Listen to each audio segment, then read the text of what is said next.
25න් 22ක් විවෘත කරලා ඉවරයි. මේ වෙනකොට තව 3යි තියෙන්නේ. මට අද මාර්ග සංවර්ධන අධිකාරියේ ඉංජිනේරු මහත්තයා සතුටෙන් කතා කරලා හෙන්නායක මහත්තයා කිව්වා දුෂ්කර පළාතක් වෙච්ච මඩොල්සිම මැටි ගහතන්න පාලම ඊයේ රාත්‍රී 11 මාර්ග හදලා ඉවරුණා කියලා. රෑ නෑ ඩබල් නෑ වැඩමුර තියලා මේ මිනිස්සු මේවා ඔක්කොම කරේ. ඔබ යන්න ඇලට කෙතට වැවට යන්න. රෑ ඩබල් නැතුව අපේ මිනිස්සුන්ට තියවර සපයමු. බඩගින්න ඉන්න දෙන්න බෑ. බත්පත එන්න ඕනේ. දරුවන්ට කන්න දෙන්න ඕනේ. සාගතයක් එන්න දෙන්න පුළුවන් කමක් නැහැ. ඒක මේවා හදන්න ඕනේ. අපේ මේ ඌව පළාත් මාර්ග දෙපාර්තමේන්තුවේ මාර්ග 172ක් වැහුණා අපේ ආමුතුනේ. මාර්ග 172ක් වැහුණා. අද වෙනකොට එයින් 142ක් විවෘත කරලා ඉවරයි. අපේ ඌව පළාත් මාර්ග දෙපාර්තමේන්තුවට JCB තිබ්බේ 6යි. මේ වැඩේ වෙනකොට 6යි. වැඩ කරේ 1යි තිබුණේ. අද දකුණේ මැෂින් ගෙනාවා. අපේ දකුණේ සහෝදරත්වය එනකොට සෙනඟ විතරක් නෙවෙයි අරන් ආවේ. මැෂින් ටික අරන් ආවා. ඒ රාජ්‍ය නිලධාරීන් මැෂින් ටික අරන් ආවා. ආරක්ෂකයන්ව බැස්සා. මේ ඔක්කොම කළා. මේවා හැදුවා අපේ ආමතුරුනි. මේවා ගොඩගත්තා. මේවා මේ මිනිස්සුන්ගේ ශක්තිය අධිෂ්ඨානේ දිත්වා පරදෙන ශක්තියක් ඔබට මේ රටට තිබ්බා. අපි එහෙම කරා. බදුල්ල දිස්ත්‍රික්කයේ රෝහල් සහ වෛද්‍ය මධ්‍යස්ථාන 14ක් විනාශ වුණා මේ දිත්වා නිසා. මයංගනේ මූලික රෝහල විනාශයටපත් වුණා. පැය 72ක් යනකොට OPD එක ඇරියා. ඩයලිසිස් මැෂින් ක්‍රියාත්මක වුණා. ආපහු සායන පටන් ගත්තා. අද ඉන්දියාවට අපි ස්තුතිවන්ත වෙනවා. මයංගනේ නගරේ తాවකාලික ජංගම රෝහල ඇරලා තියෙනවා. ඊයේ රෝගී 1000 පැන්නා ප්‍රතිකාරයට ආවා. මිනිස්සුන්ට අවශ්‍ය පහසුකම් ටික ජනාධිපතිතුමා ප්‍රමුඛ රජයේ බෙදන්න පටන් ගත්තා. අපේ රෝහල් 14ම කන් දෙකතර නාය යනවා. අපි ඒ රෝහල ගෙනාවා නගරේ මැදට. ස්ප්‍රින් වැලි නාය යනවා. ඒ රෝහල වැහුණා. අබේපුර අපි ගෙනාවා ප්‍රජාශාලාවට රෝහල ගෙනාවා. කිසිදු මිනිහෙකුට බෙහෙත් නැති වෙන්න දුන්නේ නැහැ. අපේ සෞඛ්‍ය කාර්යමාලයට ස්තුතිවන්ත වෙනවා. වාහන වල බෙහෙත් ටික දාගෙන ගමෙන් ගමට ගියා. බිමෙන් බිමට ගියා. කඳවුරෙන් කඳවුරට ගියා. ශක්තිය දුන්නා. මේවා කරේ සංවිධානාත්මකව. හැමදාම උදේ 7ට දිස්ත්‍රික් ලේකම් කාර්යාලයේ ප්‍රධාන නිලධාරීන් රැස් වෙනවා. සාකච්ඡා කරනවා. ආපහු රෑ 4ට ආපහු වාඩි වෙනවා. අදත් රෑ 4ට වාඩි වෙනවා. සමාට පාන්දර 1යි 2යි තීන්දුව తీරන අරගෙන ඉවරනකොට ආරක්ෂකාංශ ප්‍රධානින් එනවා. එහෙමයි මේවා වෙනස් කරේ. ඉතිහාසයේ නැති සංවිධාන හැකියාවක් අපි කවුරුත් අරගෙන තියෙනවා. ඒ නිසා තමයි ලංකා ඉතිහාසයේ ඔබ කියන්න මීට වැඩිය විපතක් ඉතිහාසයේ වුණා. මේක තමයි ලංකාවේ වුණෝ දැවැන්තම ස්වභාවික අනතුර. සුනාමියක් ආවා. ඔව් ආවා. කොහාටද ආවේ? අපේ මූදු කරේ සුළු ප්‍රදේශයකට ආවා. මහ විනාශයක් වුණා. හැබැයි මේක සුනාමිය එක සුනාමියක් නෙවෙයි සුනාමි 30ක් 40කට වැඩි. 1945 ඇමරිකාව බෝම්බ දැම්මා ජපානයේ හිරෝෂිමාව කුඩුවට්ටම් වුණා. මන් දැක්ක කියලා තියෙනවා මහාචාර්යවරයෙක්. ඒ හිරෝෂිමාවට දාපු බෝම්බේ බලගතුභාවයට වඩා දසගුණයක බලයක් මේ වෙච්ච විනාශේ ලංකාවට වෙලා තියෙනවා කියලා. ඒ හින්දා තැන්නක පාර හදන්න ලේසි වුණාට හන්දක පාර හදන්න ලේසි නෑ. හන්දක අමුණ හදන්න ලේසි නෑ. ඒත් අපි කරනවා. අපේ විදුලි බල මණ්ඩලය සෑහෙන මහන්සියක් ගත්තා. විදුලි පද්ධතිය බිඳ වැටුණා. අපිට තියෙනවා ට්‍රාන්ස්ෆෝමර් 844ක් බදුල්ල දිස්ත්‍රික්කේ. 844ක් බිඳ වැටුණා. තියෙන ගාන නෙවෙයි කිව්වේ බිඳ වැටුණු ගාන. 844ක් බිඳ වැටුණා. අද උදෑසන වෙනකොට ඒ ට්‍රාන්ස්ෆෝමර් වලින් 802ක් අපි පණ ගන්නවලා තියෙනවා. තාම සුළු පිරිසකට විතරයි වතුර දෙන්න බැරි. අපේ විදුලිය දෙන්න බැරි. අපේ ජල සම්පාදන දෙපාර්තමේන්තුව 95000 ගණන් පාරිභෝගිකයන්ට වතුර දෙනවා. ඒ වතුර දෙන අපේ ජල පද්ධතිය 27 වෙනිදාට 100%ක් බිඳ වැටුණා. කාටවත් ජල සම්පාදනයෙන් වතුර දෙන්න බැරි වුණා. හැබැයි සන්තෝෂෙන් කියනවා ඊයේ රාත්‍රී වෙනකොට ජල සම්පාදනය 100%ක් බදුල්ල දිස්ත්‍රික්ක ජනතාවට පානීය ජලය දෙන තැනට අපි ගෙනාවා. මේ මිනිසුන්ගේ කැපවීම එහෙම කරා නම් මේ ඇල හදන්න බැරිද? මේ අමුණ හදන්න බැරිද? මේ වැව හදන්න බැරිද? පුළුවන්. ඒක හැමෝම ධෛර්යය ගන්න. මේ ඔක්කොම කළා. ඒකට අදාළ ශක්තිය දෙන්නම්, නායකත්වය දෙන්නම්, මෙහෙම කරන්නම් අපේ නහාමුදුර අනුශාසකත්වය දෙනවා. ශක්තිය දෙනවා, ආශිර්වාදය දෙනවා. මේ ඔක්කොම එකතු කරාම අපේ රට ප්‍රතිනිර්මාණය කරන්න පුළුවන් ආදරණීය අම්මේ තාත්තේ සහෝදරී.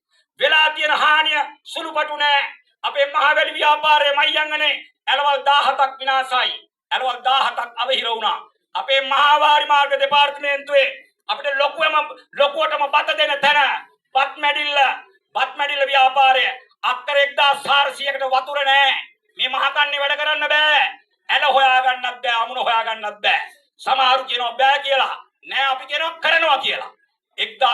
500ක් අක්කර. එතනින් මෙහා බදුළු ඔය ව්‍යාපාරය අක්කර 1775යි. ඒක සම්පූර්ණයෙන් අකර්මණ්‍යයි. තල් දෙන ව්‍යාපාරය අක්කර 350යි. ඇල හොයාගන්නේ නැහැ. යන්න ඇල පාදන්න ඇලේ දියවර යවන්න ගෙතර සපයන්න අපේ මිනිස්සුන්ට බත සපේ ගන්න. ඒවට හයිය ගන්න. අපිට තියෙනවා මහා වාරි මාර්ග අකර්මණ්‍ය වෙලා. වැලිමඩ කන්දේල ව්‍යාපාරය අක්කර 2300යි. වැලිමඩ අඹේවැල ව්‍යාපාරය අක්කර 1005යි. සමහරු කිව්වා ඌමායල ව්‍යාපාරය ආපහු ගොඩ ගන්න අමාරුයි කියලා කිව්වා. ඌමායල ව්‍යාපාරය ඌව වර්ණගම අක්කර 2005ක් තියෙනවා. දැන් අපි එකේ වැඩ පටන් ගත්තා. මේන 13 වෙනිදා ඔබ වහන්සේලා වඩින්න සෙත් පිරිත් ටික කියන්න පළවෙනි දියවර එන 13 වෙනිදා ඌමායල අක්කර 2005කට අපි නිකුත් කරන්න සූදානම් කරලා තියෙනවා. අක්කර 2005කට අපි කරනවා. ඉතින් හැමෝටම මම කියන්නේ ධෛර්යය ගමු.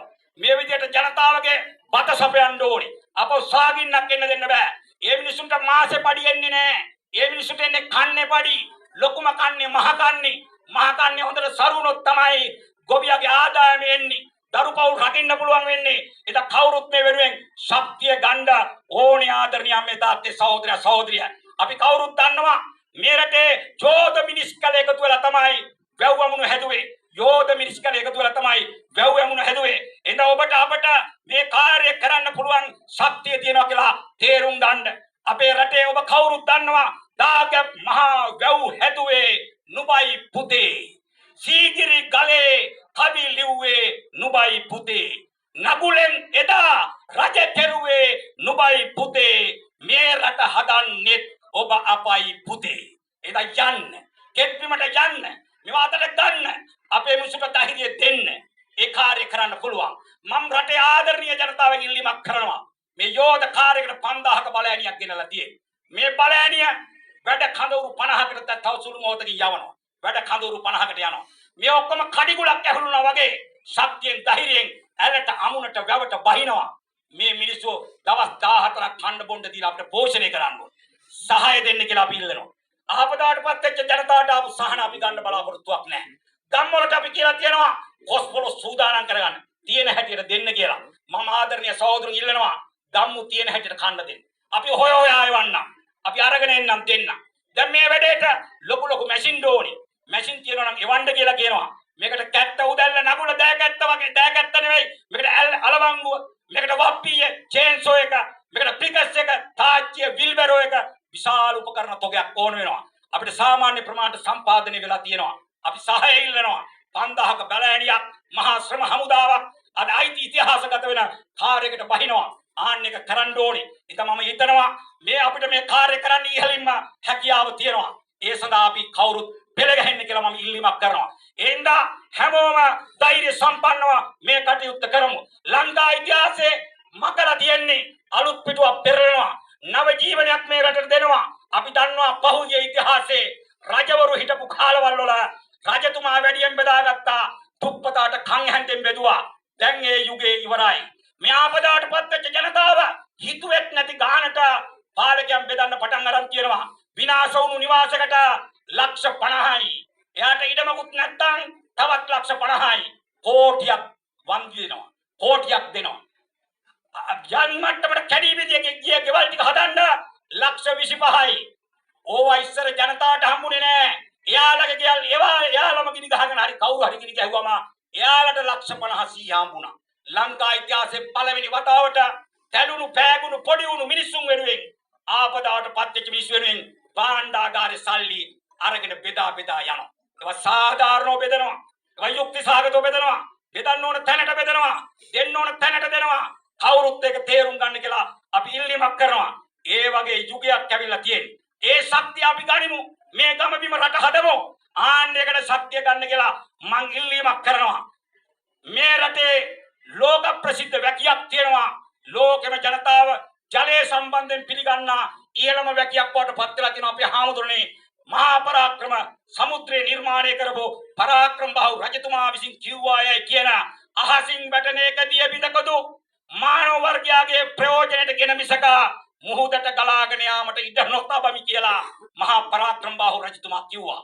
අපිත් ඒ වගේ අද කියනවා දිට්වා නුඹ විනාශ කරපෝ අපේ පදුල්ල දිස්ත්‍රික්කයේ වැව් අමනු ඇලවල් 1026 මහා කන්නේට දියවර දීමිසක ආපස්සට පය නොතබමි කියලා කවුරුත් කොයිබින් වලට යන්න ශක්තිය ගන්න මේ ටික කරන්න ආන්නේ සදා සියලු දෙනාට ශක්තිය ලැබේවා ධෛර්යය ලැබේවා කියන ප්‍රාර්ථනෙන් නවතිනවා බෙහෙයින්ම ඉසුති